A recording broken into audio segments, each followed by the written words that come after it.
Nosotros tenemos la vida de Dios vibrando en nuestros corazones, dándonos olas, alegría y amor, librándonos de las pasiones. El mundo palaza las almas les da, hundiéndolas en las prisiones de cruel ansiedad, de tristeza y dolor y miles de desesperaciones. Nosotros podemos cantar al Señor, llorando pero de alegría, por la salvación que Él nos otorgó, llevando nuestras agonías. Nosotros cantamos alegres a Dios, sabiendo que ya viene el día glorioso y eterno de la redención, cuando será eterna la vida.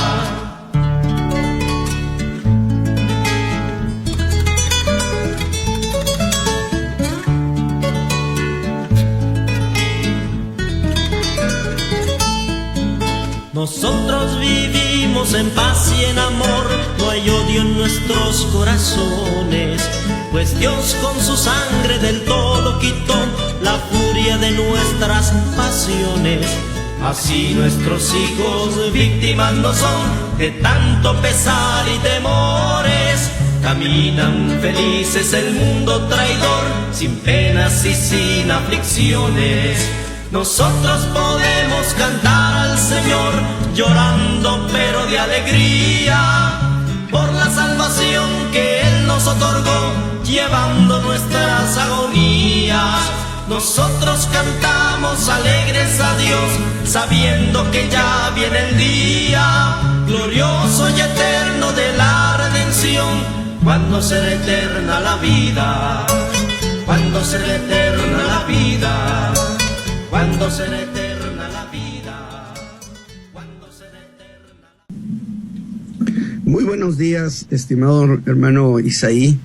Gracias a Dios porque nos permite estar aquí listos para presentar la palabra, y agradezco por supuesto esta aportación, y también agradezco a nuestros hermanos del auditorio de la Unión Americana que nos otorguen su compañía, que reflexionen junto con nosotros y que seamos bendecidos. Así que, hermano Isaí, estamos listos. Amén. Gracias, pastor. Bueno, esta enseñanza comenzamos el lunes a esta enseñanza, esta carta maravillosa. Yo sé que trae grandes tesoros, grandes perlas preciosas, y hay de aquel que lo sabe aprovechar. Yo creo que el tiempo es oportuno. Y bueno, le dejamos los micrófonos, pastor, y si al final las personas quieren llamar, recordándole que nuestro teléfono aquí en el estudio es el área 704-831-2465. Si usted quiere dar un comentario los últimos minutos, con mucho gusto será bienvenido. Pastor, le dejo los micrófonos, adelante con la enseñanza del día de hoy. Muchas gracias. Solamente quiero decir a nuestros hermanos del auditorio que no olvidemos jamás que la Biblia se entiende viéndola como un cuerpo de ideas y no como cosas aisladas, narraciones que nada tengan que ver unas con otras. Es todo un edificio, la Escritura en su totalidad, es todo un edificio de la fe que la raza humana ha llegado a tener en diferentes épocas sobre la persona del Dios Altísimo. Y en nuestro tiempo, por supuesto, en la persona de nuestro Señor Jesucristo. Muy bien, pues entonces con eso en el corazón nos vamos a esta carta de los Efesios, sin olvidar la razón por la cual el apóstol está escribiendo. Está escribiendo a una iglesia compuesta de judíos y gentiles, que habían trasladado el viejo pleito, el viejo conflicto que hubo siempre entre judíos y gentiles. Ahora lo habían trasladado a la iglesia con otra modalidad, por supuesto. Nosotros los judíos somos salvos igual que ustedes los gentiles, pero eso no cambia que nosotros tenemos una posición adicional por el simple hecho de ser hijos de Abraham. Nosotros fuimos elegidos como pueblo antes que ustedes. Y los gentiles trayendo ese resabio de odio antiguo, pues les contestaban como aquellas cosas de que eran un pueblo sí elegido, pero un pueblo fracasado, a quien Dios había desechado. Que eso arrancó la pregunta de Pablo en los Romanos. ¿Ha desechado Dios a su pueblo? Dijo, de ninguna manera. Pero era esas los dimes y diretes que había en esta iglesia, y que eso es muy perjudicial, donde el apóstol entonces interviene. Y usted va a observar, yo voy a leer la escritura esta mañana, en la carta de los Efesios capítulo 1. Mire, voy a leer desde el versículo 3, aunque no voy a entrar sobre eso. Bendito el Dios y Padre del Señor nuestro Jesucristo, el cual nos bendijo con toda bendición espiritual en lugares celestiales en Cristo.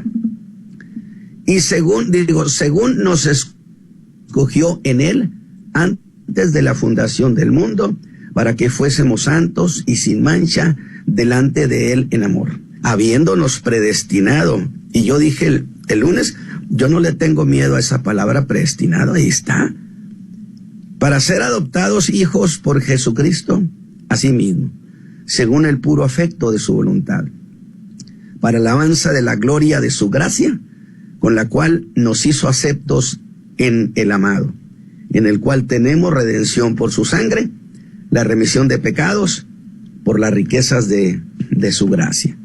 ¿Se acuerda que decíamos nosotros que esta carta pareciera que hay un acumulamiento de bendiciones, de riqueza, donde todas quieren ser tomadas en cuenta? Hay un amontonamiento impresionante.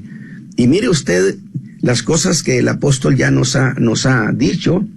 Dice que nos bendijo con toda bendición espiritual en lugares celestiales en Cristo, que nos escogió en él antes de la fundación del mundo, que nos predestinó para ser adoptados hijos por Jesucristo asimismo. Sí, ha planteado una serie de cosas, la elección, la predestinación, mencionó de alguna manera la redención sin estar hablando todavía de la redención. Y entonces el apóstol Pablo en sus manos tiene una cantidad tan grande de cosas que decirle a la iglesia, que bueno, pues todas tratan de salir de su pluma al mismo tiempo. Sin embargo, yo quiero hacer notar por el tema de esta mañana que todas esas cosas de las que Pablo está diciendo que hemos recibido, lo reduce a una cuestión. Lo reduce como un asunto de su gracia. Todo esto por la gracia. De tal manera que entonces bien podemos decir que el apóstol ahora ha entrado al tema de la gracia. Así que muy bien, mis hermanos, podemos decir que seguimos siendo huéspedes de la carta del apóstol Pablo a los Efesios. Una carta que es única. Y en la que dije el lunes pasado, el apóstol abre las páginas del testamento de nuestros bienes que tenemos en Cristo. Qué impresionante. Por lo que habla de riquezas inescrutables. Y eso de inescrutables es porque no se pueden someter a escrutinio, como para hacer una pormenorización de todas las bendiciones que nos ha dado. Imposible, son tantas.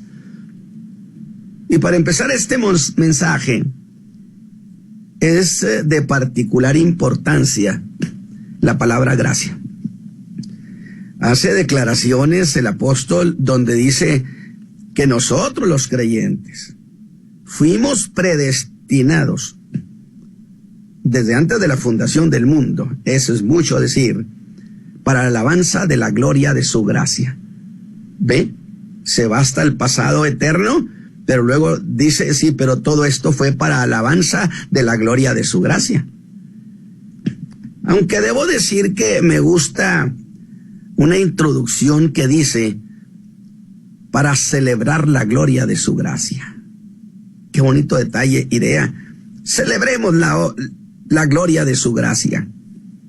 Y el versículo 6, que es donde tenemos la reflexión de esta mañana, empieza diciendo, con el cual nos hizo aceptos en el amado.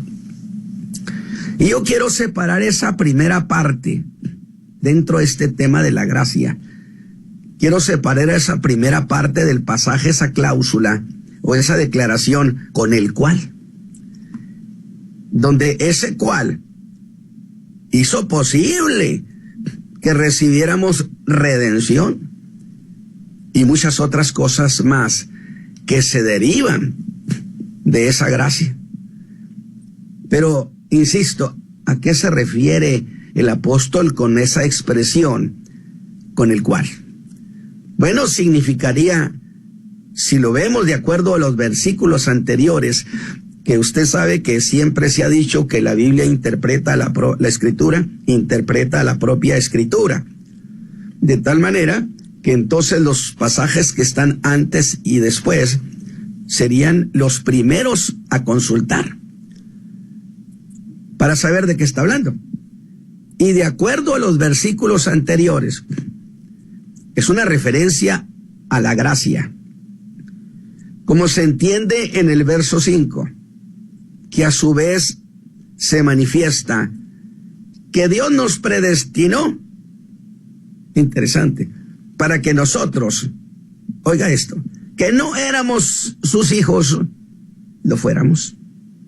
No lo éramos, lo somos ahora, y a mucha honra. Y el mismo Espíritu de Dios, dice Pablo, nos anima a decirle, Abba, Padre, papá, aquí estoy. Porque no estábamos impuestos a ese lenguaje de hijos. No. Por lo cual usa la palabra adoptados. Adoptados para ser hijos de Dios, pero por medio de Jesucristo. No olvide que Cristo es hijo de Dios, no por adopción, sino porque el Padre, porque lo engendró. Nosotros somos hijos por haber sido engendrados en Cristo, de la naturaleza de Cristo, y nos convertimos en hijos de Dios solo por causa de Cristo. En Cristo Jesús, nosotros somos hijos. Pero este verso 5 tiene a su vez como origen lo que dice el apóstol Pablo en el versículo 4. ¿Y qué dijo en el 4? Bueno, dijo que nuestra salvación, pues era parte indiscutible de aquel misterio escondido. Y no solo eso, sino que nos eligió desde antes de la fundación del mundo. Cosa que dije el lunes pasado, no le dijo a Israel. Nunca le dijo nada, y sí le dijo, cuando le dijo que habría de llevarlos a celo, buscando un pueblo que no era su pueblo. Y es así que son buenas noticias. Y al estilo muy nuestro. Vamos a hacer de esos tres una sola cosa. Y decir que nos eligió desde antes que el mundo, que la creación existiera. Y siendo eso así, tenemos entonces que glorificar a Dios por esa gracia de que nuestra elección sea tan antigua que hunda sus raíces en la misma eternidad. Por eso yo siempre he dicho, nuestra salvación y nuestra elección tiene rancio abolengo en la eternidad. Y que por causa de esa elección tan antigua, quizá usted se convirtió hace 8 o 10 años. A mí el Señor me salvó hace 53, mes de marzo del 62. Sí, pero mi salvación la pensaron y la diseñaron en la misma eternidad. Solo que me la dieron el año del 62. Y es una elección con precisión. Porque allá la diseñaron y la pusieron a mi nombre. Y cuando llegó el tiempo que Dios había decidido, me la entregaron a mí, no se la entregaron a otro. Por eso le llamo elección con precisión. De tal manera que el apóstol dice que entonces se le dé por todas esas cosas alabanza a la gloria de su gracia. ¿A su gracia? Sí, pues a ese favor inmenso, infinito que Dios nos hizo al darnos tantas cosas, para que alabemos no solo su gracia, sino que sea una celebración a la gloria de su gracia. Fíjese bien, esa es la idea de Pablo, una celebración. Pues quien ha sido elegido desde antes o desde tiempos inmemoriales, nosotros, solo nosotros. Pero en esa celebración, Cristo Jesús no puede quedar fuera, porque resulta que Él estaba presente en calidad de verbo cuando se hizo en la eternidad el acuerdo de elegirnos. Alabado sea Dios. Él tomó parte y su gracia también estaba allí en esa eternidad. Qué detalle. Luego esa gracia o la gracia es también, escúcheme, tan antigua como nuestra propia elección.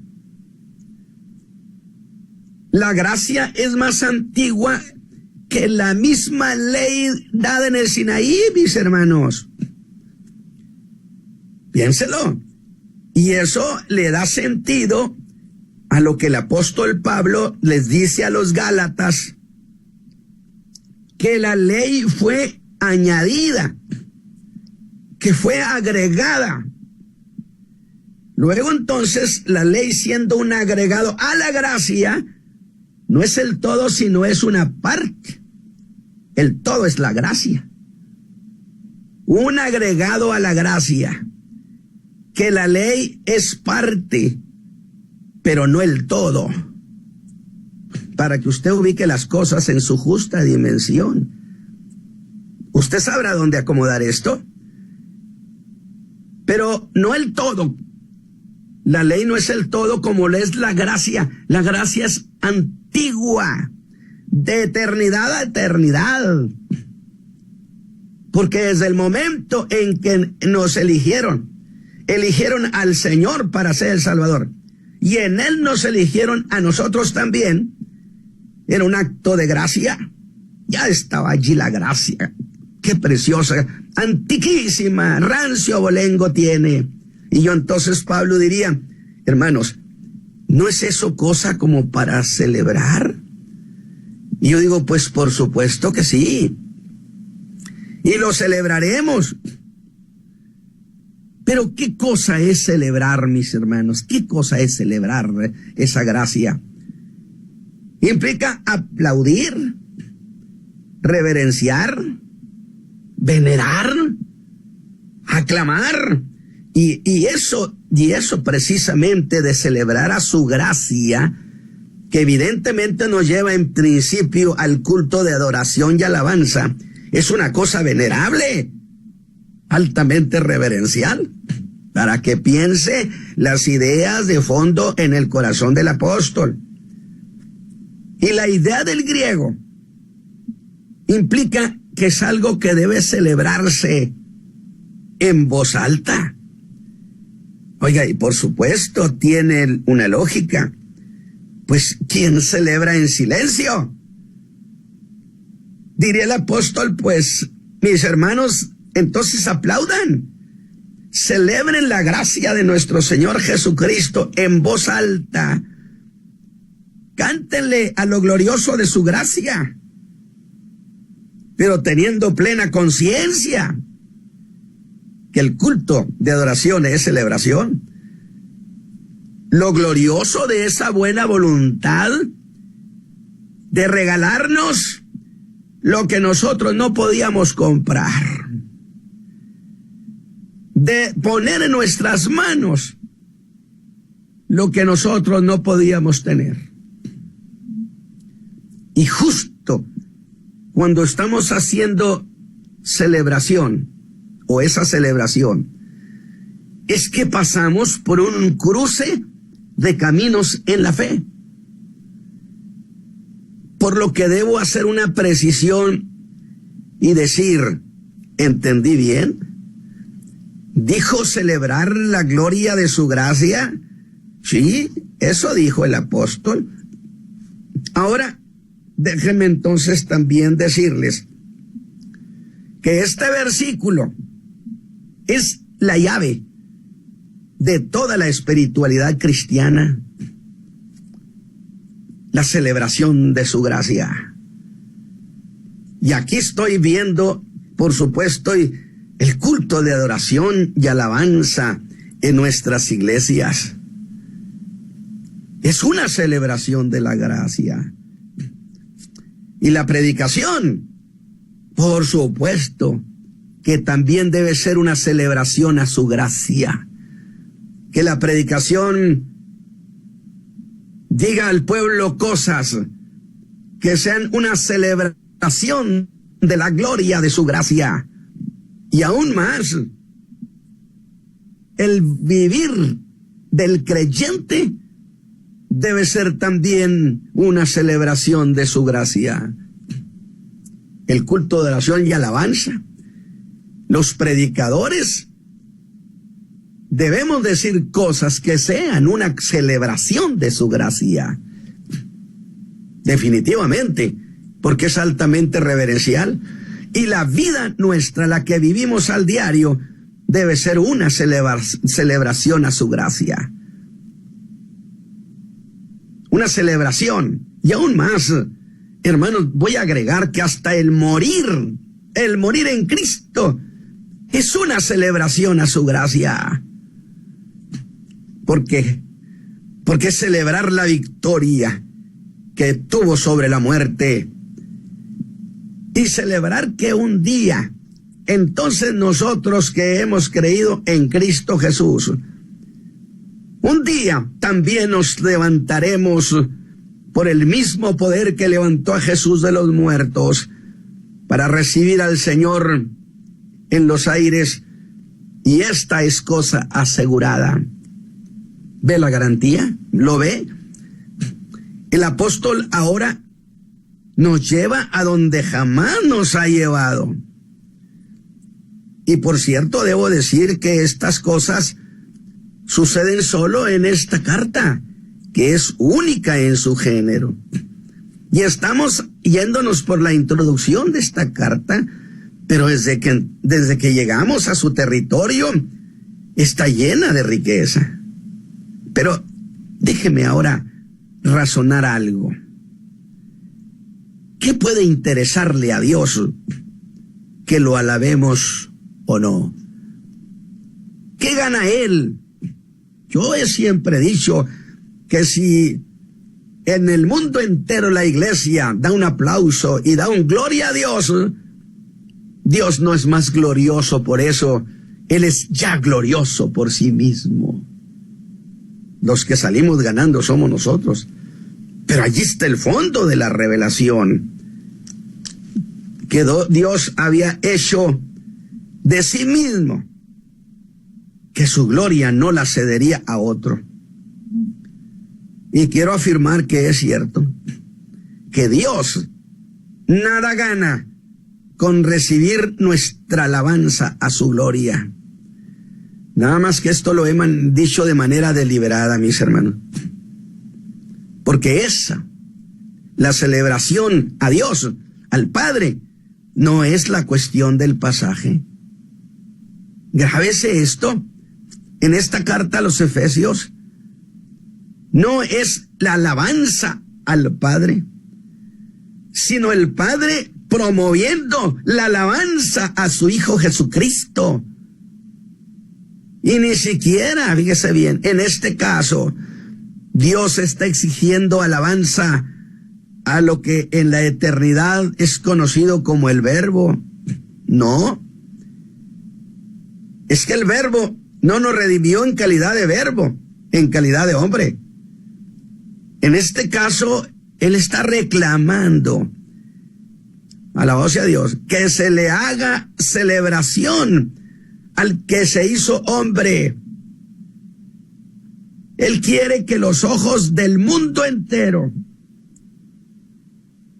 volteen a ver a su Hijo amado Jesucristo, porque Dios no está interesado más que en su Hijo Jesús.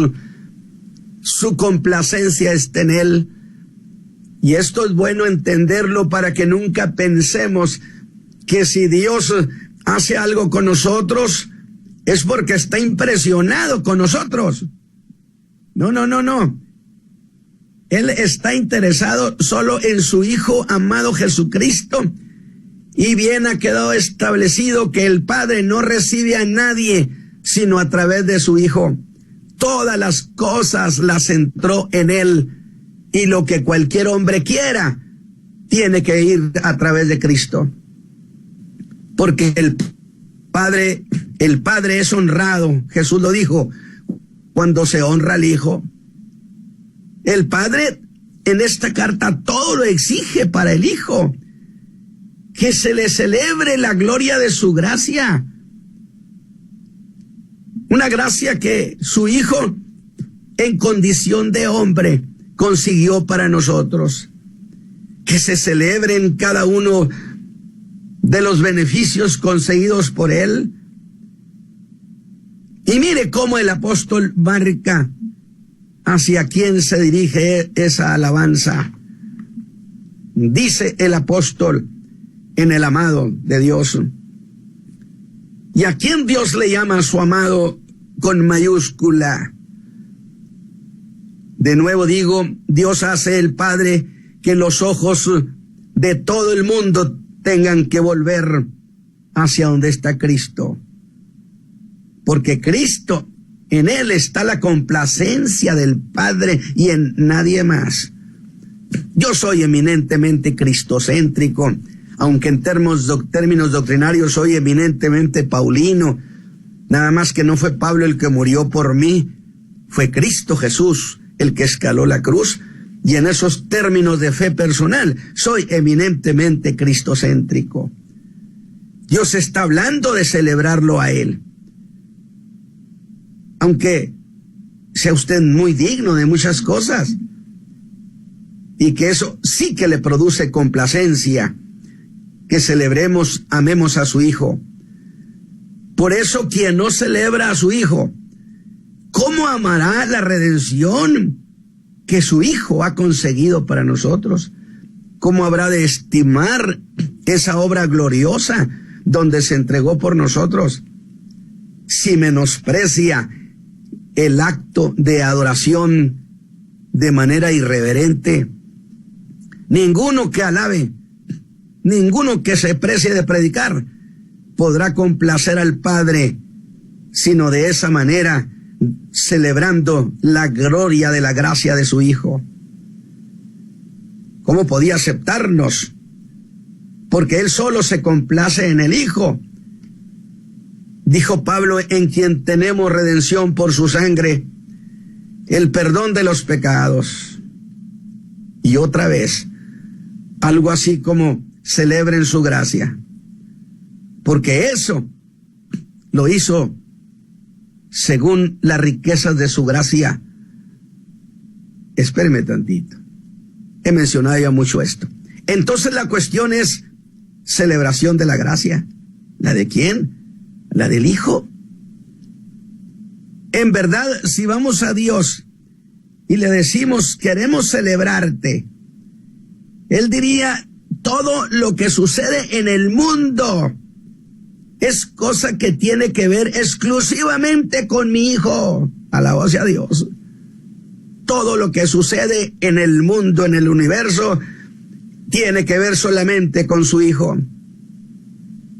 De tal manera que lo que usted haga, lo que haga no tiene sentido si usted no celebra al Hijo. Y concluiría diciendo, los remito al amado, y esta conversación está terminada, señores. ¿Por qué gracia? Digamos de manera sencilla, la gracia es el favor de Dios, lo que Dios nos concede de manera gratuita. Entonces, déle un poco de su tiempo para observarla y hacer algunas consideraciones sobre ella y corregir errores de criterio sobre la gracia. Y pensemos, ¿en dónde opera la gracia? ¿Cuál es su territorio? Bueno, veamos a la gracia frente a la culpa del pecado. Diremos que la gracia en fe en Cristo borra la culpa y da salvación. Saca al hombre de la peor condición. Y ahí tenemos al creyente. Sin embargo, tiene la sensación que esa gracia se irá de nosotros al menor error. Y quiero decirle y anticiparle que lo que estoy diciendo, yo jamás estoy diciendo que el creyente puede vivir como quiera y no perderse. Yo no creo en eso. Yo creo que sin santidad nadie verá al Señor. Pero estoy diciendo que la gracia, el dar de Dios, no se va a ir de nosotros al menor error, como si Dios dijera, te otorgo la salvación, pero mira, si das un paso en falso, te la voy a quitar. Esa sería una gracia condicionada de la que fácilmente podíamos vernos privados. Y yo sé que lo que estoy diciendo es caminar por terreno minado, pero no se vaya a confundir. Pero no sería gracia si Dios dijera, te salvaré de tus pecados, solo si dejas de pecar. Porque si pudiéramos dejar de pecar, ¿para qué, hermano Isaías, habríamos de necesitar la gracia? Para nada. Tampoco podemos decir los creyentes, Dios ha sido muy bueno conmigo y ahora yo debo corresponderlo. Y cuando algunos piensan que están correspondiendo a Dios en proporción a la infinitud de su gracia, cometemos error. No olvide que Dios es infinito y nosotros somos finitos, y por consecuencia le correspondemos en proporción a nuestra condición finita y limitada. Cuando que la gracia es como Dios, un acto infinito, aunque hacemos nuestro mejor intento para agradecerle. Se ha dicho que la gracia es un favor de Dios, no un préstamo para devolvérselo. La gracia hace ciertamente que tengamos una deuda con Dios, pero su costo es tan elevado que no podemos pensar en corresponder esa gracia en la proporción que nos fue dada. Y esto que lo estoy diciendo parecen meras palabras, sin embargo, si esto norma el criterio de aquellos que predicamos el Evangelio, entonces tendríamos siempre los pies puestos en la tierra y pensar que a Dios no lo tenemos impresionado por las cosas que hacemos. Él solamente se gozó en su Hijo amado Jesucristo. Y así, con estas aclaraciones, entramos a lo que plantea el versículo, que podemos leerlo así: es con su gracia que nos hizo aceptables en el amado. Y ese a quien se le nombra el amado, ha de ser amado, y ser amado de manera única, como lo ama su Padre. ¿Ya le parece? Y es ahora cuando el apóstol escala las ideas y nos lleva a otro escenario, y nos dice qué cosa hizo que llegó a ser tan amado. Y en el verso 7 dice, porque en el cual tenemos redención por su sangre, la remisión de pecados por las riquezas de su gracia.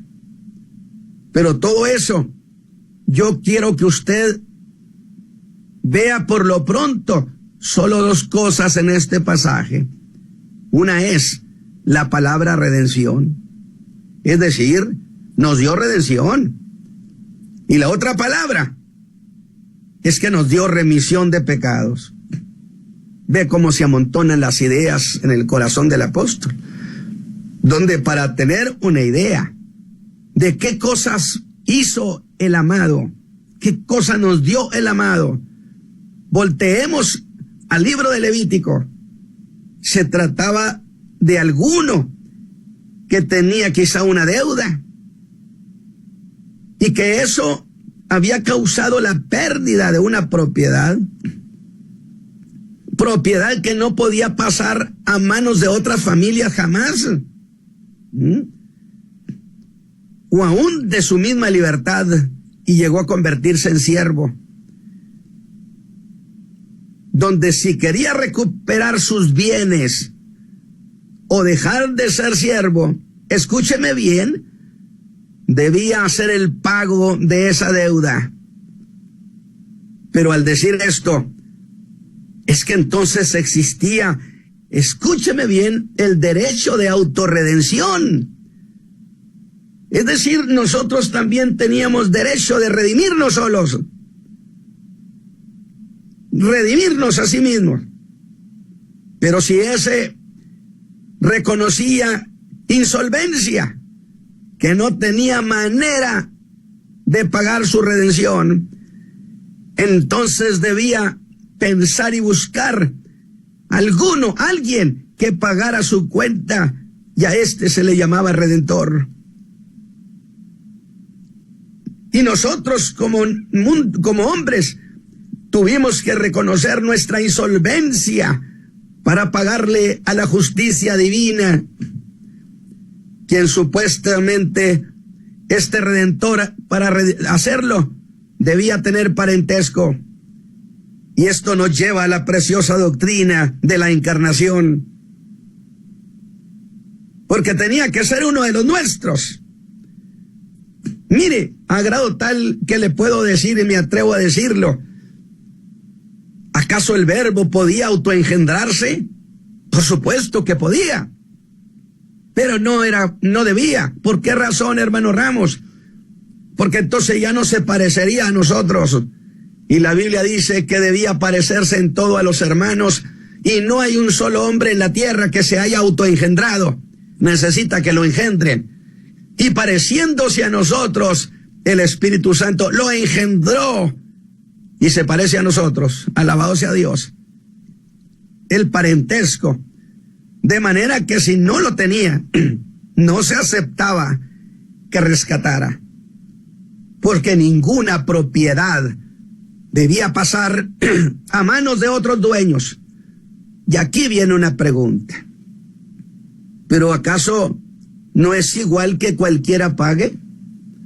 ¿O acaso el que retenía aquella propiedad o aquel siervo le interesaría más que no hubiera redención?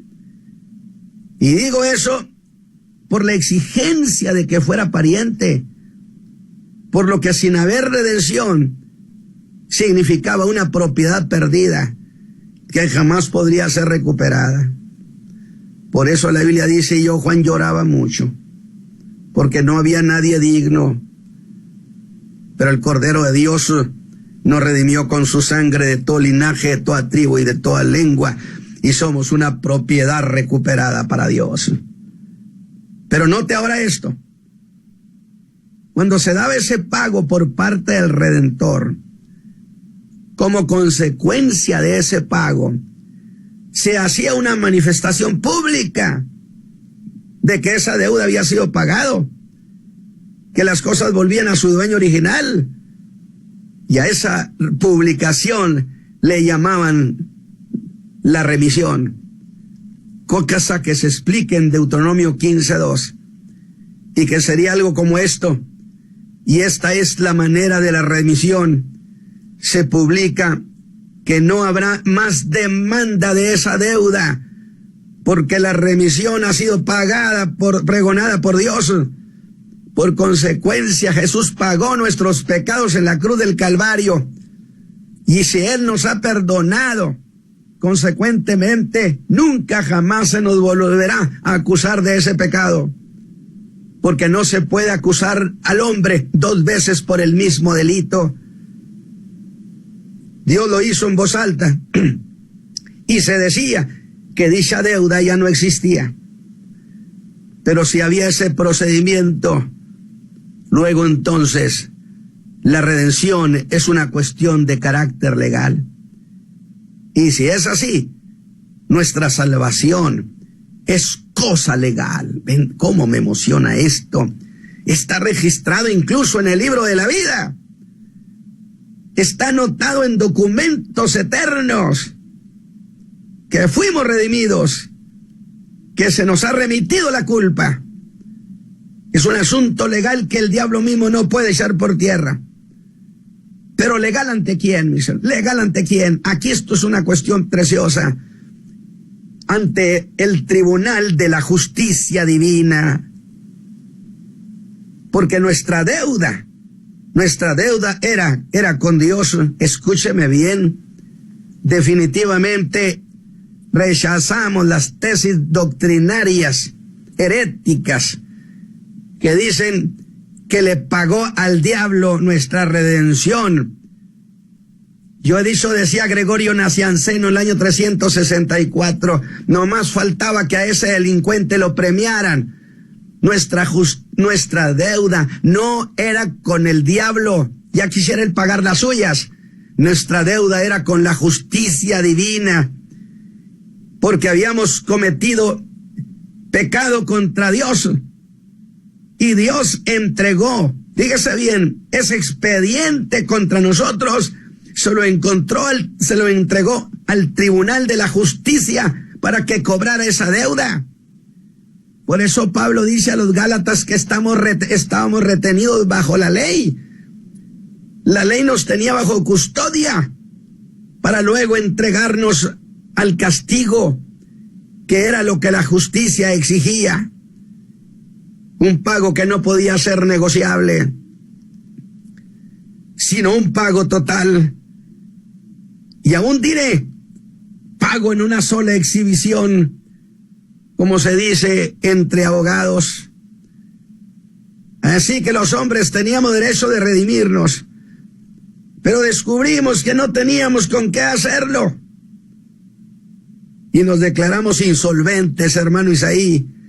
No tenemos con qué. Necesitamos un redentor. Y como en toda la tierra no había uno que fuera capaz de redimir, Dios en su gracia nos envió al único Hijo para que lo hiciera. Y eso lo hizo tan solo porque quiso. Y voy a decirle algo, porque jamás la raza humana le pedimos a Dios que nos diera a su Hijo. ¿Cómo íbamos a pedírselo si ni siquiera sabíamos que tenía un hijo? Entonces, si lo hizo a pesar de nuestra ignorancia, fue por un noble acto de su gracia. Y no podíamos hacerlo, pues este era un misterio escondido y de eso nada sabíamos. Él nos hizo el favor de darnos quien nos redimiera. Y aquel Verbo se hizo carne, adquirió parentesco exigido, tomó nuestra naturaleza. Por eso la perversión de las doctrinas siempre han tratado de desmentir que Jesús vino en carne, que el Verbo de Dios se hizo hombre. Porque si no hubiera sido un hombre, la redención no era posible, tenía que ser pariente. Se hizo hombre, y fue la razón por la cual los ángeles cantaron la noche que nació nuestro pariente. Gloria a Dios en las alturas. Esa es celebración a su gracia. Es decir, ese hecho allá en los cielos fue aclamado como glorioso. Dígame, ¿no es eso la gloria de su gracia o lo glorioso de su favor? Eso es lo que dice. Celebren, aplaudan, pues Dios en nosotros, mis hermanos, hizo su más cuantiosa inversión. Invirtió a su propio Hijo amado Jesucristo, no lo escatimó, no lo dio para que nos diera redención. Con cuánta razón el apóstol Pablo está planteándole a los creyentes esta cuestión fundamental. Celébrenlo con aplauso, con voz en alto, con gozo y con reverencia. Entendiendo por qué le cantamos. Porque el Padre quiere que celebremos a su Hijo amado Jesucristo. El día viernes iremos avanzando. Y yo le agradezco a nuestro auditorio y le agradezco al apóstol Pablo desde aquí, a Dios, el regalo de estos pasajes. Entonces hemos centrado nuestra atención en el acto de su gracia, que es eterna. La gracia está de eternidad a eternidad.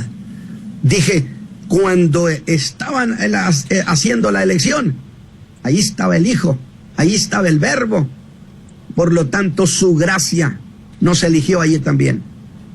Hermano Isaí, yo espero que esta reflexión sobre la gracia, sobre los motivos de la celebración de la gracia, sean una bendición para mis hermanos esta mañana, porque iremos entrando poco a poco a mayores alturas, porque es una carta verdaderamente vigorosa para establecer al creyente en esta fe preciosa. Que el Señor le bendiga, hermano Isaí. Gracias, pastor, una vez más por esta enseñanza el día de hoy, basado en Efesios, la carta a los Efesios. Estamos viendo el primer capítulo, la introducción.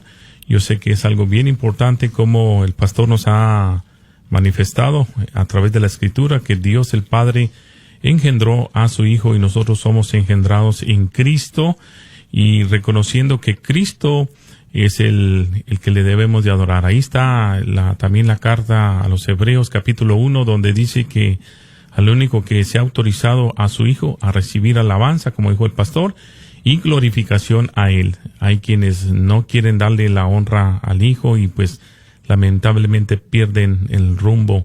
El decir promover la alabanza a su Hijo sería un escándalo de los escándalos para mucha gente el día de hoy, pero ahí lo dice Hebreos capítulo 1 versículo 6, y otra vez cuando introduce al primogénito en la tierra y dice, y adórenle todos los ángeles de Dios, toda la creación le adore, porque Él es el único que nosotros somos engendrados a través de Él. Pastor, le agradecemos infinitamente. Hay 4 minutos a quienes quieran llamarnos en este momento. Es el área 704-831-2465. Bendita gracia, usted lo dijo, la ley es un agregado a la gracia y no es la gracia agregada a la ley, porque es por gracia, dice la palabra, que soy salvo. Nosotros somos salvos por gracia, y dice, y esto no es de vosotros, pues es un don de Dios. Yo creo que más explicado, más redimido, que nos ha redimido, nos hizo la redención y nos redimió en la cruz del Calvario. Yo creo que es algo importante, que el único que pudo pagar el precio fue Jesucristo. Nadie de nosotros estábamos disponibles para hacerlo, pero en su infinita justicia nos vino a hacer también lo infinito se hizo finito, así como nosotros los humanos, y somos bendecidos a través de esa gracia. 704-831-2465, si alguien quiere hacer un agregado, un comentario, decir lo que Dios ha hecho en su vida a través de la gracia y la misericordia. Nos quedan 3 minutos,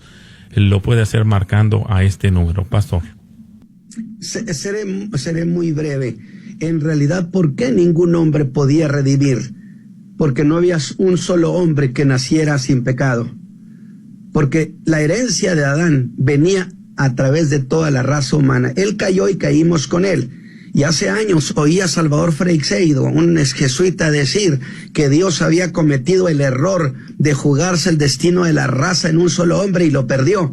Y yo decía, sí es cierto, en un solo hombre, en Adán, lo perdió como se dice. Sin embargo, en un solo hombre, en Jesucristo, lo volvió a conquistar. Por eso es digno de la adoración y la alabanza.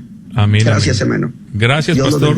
Gracias por esta enseñanza el día de hoy. Nos bendice. Yo creo que usted también ha sido bendecido. Esperamos que el próximo viernes a esta misma hora nos vuelva a sintonizar, sabiendo que Dios es perfecto en todas las cosas. Lo logró como humano, también lo logró como el Hijo de Dios, manifestándose en carne, ya que hay una palabra también que nos dice que tenía que venir, ya que los sacerdotes pues hizo un mejor pacto. Ahí está en Hebreos capítulo 7, 22 y el 23, y los otros sacerdotes llegaron a ser muchos debido a que por la muerte no podían continuar. Así es que Jesucristo, el sumo sacerdote, también se manifestó con nosotros aquí en esta tierra. Qué lindo que nosotros le pudimos apreciar a aquellos que hemos visto su gracia. Buenos días, Dios bendiga. Buenos días, pastor, Dios le bendiga. Amén, adelante, Dios me le bendiga. Gloria a Dios. Nada, me estoy llamando para solamente decir que también hay una ley, no se olvide eso, que también la ley de Cristo, está la ley de Cristo, es un mandamiento, y Cristo dio un mandamiento y también es una ley, puesto que la ley, mandamiento significa ley, significa decreto, significa ordenanza, y es la ley del Espíritu. Y hay una ley también de nuestra carne, la cual se revela en contra de la ley del Espíritu. Cristo es el Espíritu, y es su palabra, y el Dios mandamiento. Es decir, que no nos podemos también perder en eso. Dios le bendiga. Amén, Dios me le bendiga. Bueno, pastor, gracias. Nos veremos el próximo viernes, nos oiremos a través de Radio Oración. Una vez más, gracias a usted. Bendiciones, les amamos en el Señor, y ya son las 10 de la mañana. Llevando nuestras agonías, nosotros cantamos alegres a Dios, sabiendo que ya viene el día glorioso y eterno de la redención, cuando será eterna la vida.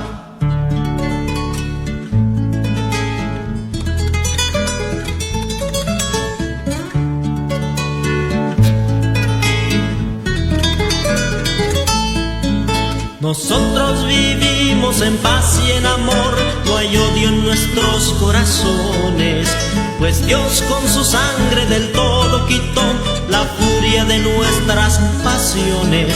Así nuestros hijos víctimas no son de tanto pesar y temores, caminan felices el mundo traidor, sin penas y sin